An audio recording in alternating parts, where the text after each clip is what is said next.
Okay, I hope you can hear me okay. It's a little breezy here.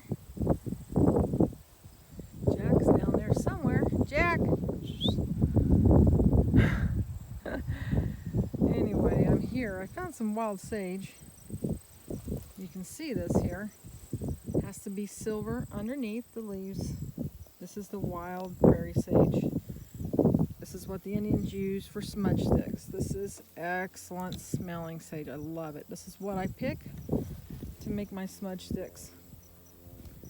And since it is fall and they are shortening up on leaves, normally I come out in the summer and pick them when they're really full, but you just pop them off. Throw them in your bucket. Make sure you have the sage that has the silver underneath. There we go.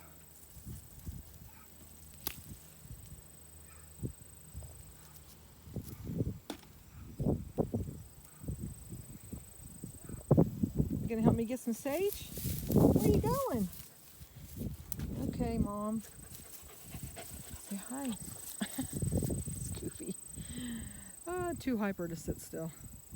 Okay, don't let this fool ya.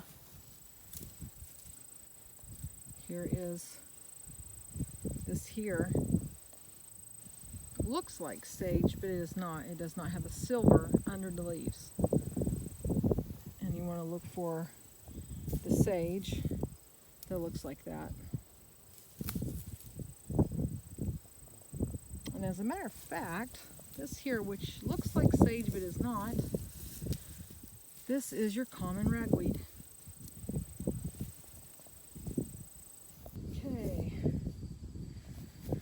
this is the common garden sage. This makes great smudge sticks also. So I will cut a bunch of these up and add them to the wild sage. I also like to add roses to my smudge sticks.